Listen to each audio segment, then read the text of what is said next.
So hello, what's up mga ka-J-Vlog? Welcome ulit sa panibagong video. And sa video na to, i-game test natin ngayon 2024 itong Samsung Galaxy S22 Plus. Maganda pa kaya to for gaming? Tara mga ka-J-Vlog, check natin.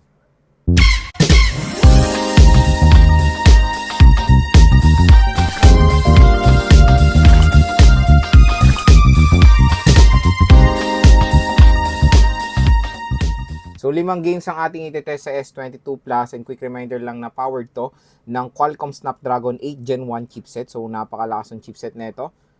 So, meron tayong itetest na ML, Honor of Kings, Genshin Impact, Call of Duty Mobile at Farlight 84.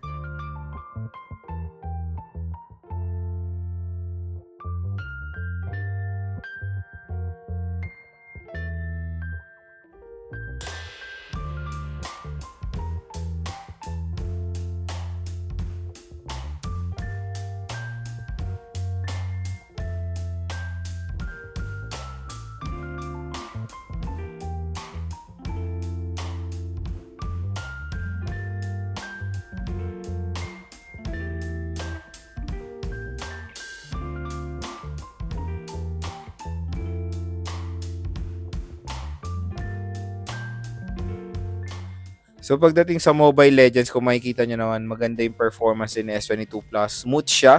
Wala tayong experience sa any frame drops while playing Mobile Legends. Ang ganda ng graphics, grabe. Sobrang solid talaga pag naka-AMOLED display yung device nyo. Wala tayong experience sa any frame drop. So panigurado pag maglalaro kayo ng ML dito, may enjoy nyo sa Samsung Galaxy S22 Plus. Super smooth siya.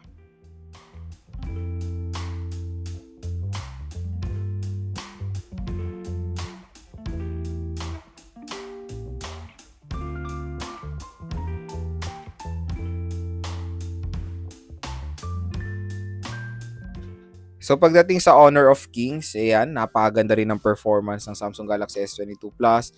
Smooth siya sa mataas sa settings, available ang mataas sa settings at na-handle niya ng walang kahirap-hirap dito sa larong to. So very smooth siya, no frame drops, no lag. Panigurado yon, may enjoy nyo rin maglaro ng HOK dito sa S22 Plus ngayon 2024. Smooth siya mga ka-J-Vlog.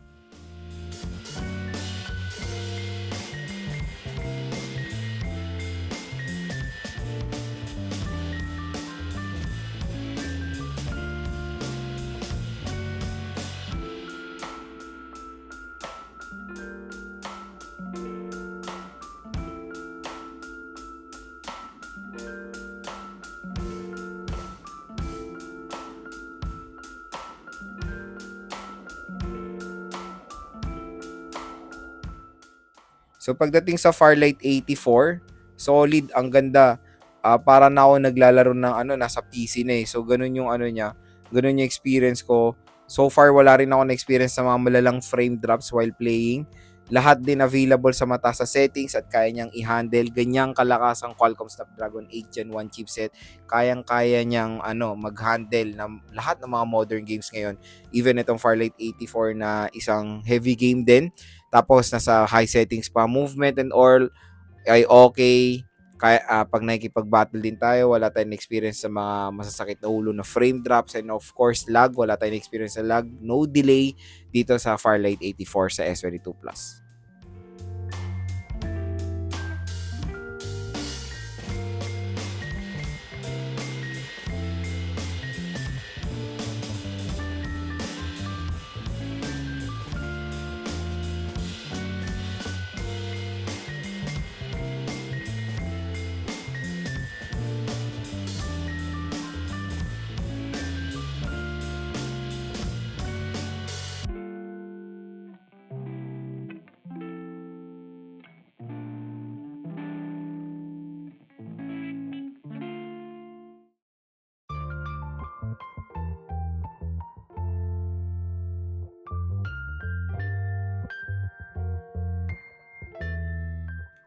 So pagdating sa Battle Royale, ayan, kung makikita nyo naman na okay rin ang movement dito sa Samsung Galaxy S22 Plus. Available din siya sa mga matataas sa settings at kaya niya ring i-handle kahit na kahit na gamitin natin yung weapon, ay smooth siya, movement smooth. Kaya kung naghanap kayo ng isang smartphone na pwedeng pang battle royale na hindi kayo ma-hassle, kumbaga, maganda rin consider ang S22 Plus sa COD Battle Royale.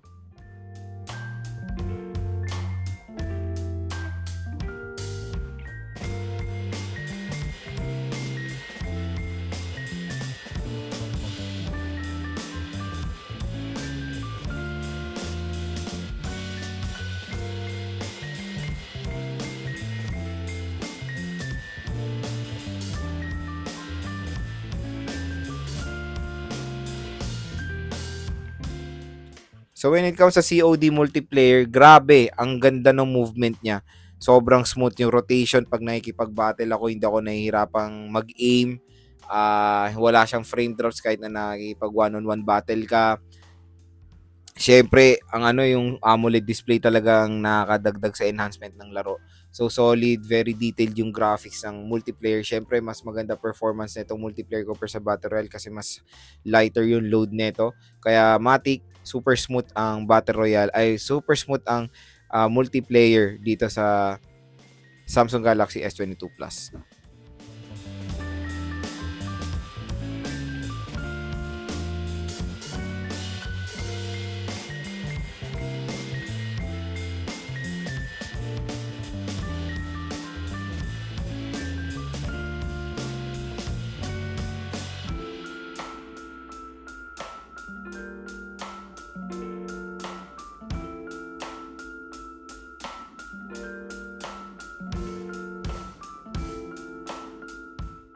So pagdating sa Genshin Impact, ayan, okay rin ang performance ni Samsung Galaxy S22 Plus. So dito kasi natin matetest din yung isang performance ng smartphone sa Genshin kasi isa itong mabigat na laro, and surprisingly ay kayang-kaya pa rin i-handle yan ni S22 Plus even sa mataas na settings at naka-on pa yung motion blur. Nafe-feel ko yung smoothness ng 60 FPS niya and naka-on pa yung motion blur. Medyo nakaka-experience tayo ng konting heat sa may joystick, pero yon, so far wala pa namang frame drops na na-experience and even lag. Tapos pag expect nyo na pag matagal kayo maglalaro ng Genshin dito, mag-overheat talaga to kasi ilang minutes pa lang tayo naglalaro, nag-overheat na siya. Nagiging warm na siya. Kaya siguro pag naka-experience na tayo ng overheating dito, doon tayo makaka-experience ng mga malalang frame drop. Pero sa ngayon ay wala pa naman tayo na-experience dito sa Genshin Impact. Kaya okay, super playable po ang Genshin Impact dito sa S22 Plus. Para na ako naglalaro sa sa PS4 or parang Nintendo Switch feel na yung experience ko sa Genshin dito. Lalo na kasi yan mga J-Vlog, malaking tulong dyan is of course yung kanyang dynamic AMOLED display. Sobrang ganda ng display na yan. Very vibrant, very detailed. Sobrang may enjoy nyo yung viewing experience nyo while playing ng Genshin dito sa smartphone na to. So yung pagdating sa Samsung Galaxy S22 Plus, definitely napakaganda pa rin ito for gaming. Nakita nyo naman na na-handle niya ng pretty well lahat ng mga tinice nating games. Lahat ay playable mga ka-J-Vlog. So ganyan pa rin kalakas ang Qualcomm Snapdragon 8 Gen 1 chipset. So super lakas pa rin yan hanggang ngayon 2024. And yung presyo nito before is super expensive, 50 plus. Pero ngayon, 128 ay makukuha nyo na ito ng below 20,000 pesos. Syempre, depende na rin of course sa condition yan. Pero yung nire-recommend ko ng shop is maganda po yung mga ino-offer nilang mga Samsung units. Napakakinis and NTC pa yung karamihan. So, yun, sa nire-refer ko ang shop is yung ZMB Cellphone Accessories, CMB Gadgets and Maling Gadget Shop. Yung mga Facebook pages sila, nasa link sa description box. I-check nyo na lang kung interesado kayo bumili ng Samsung unit sa kanila.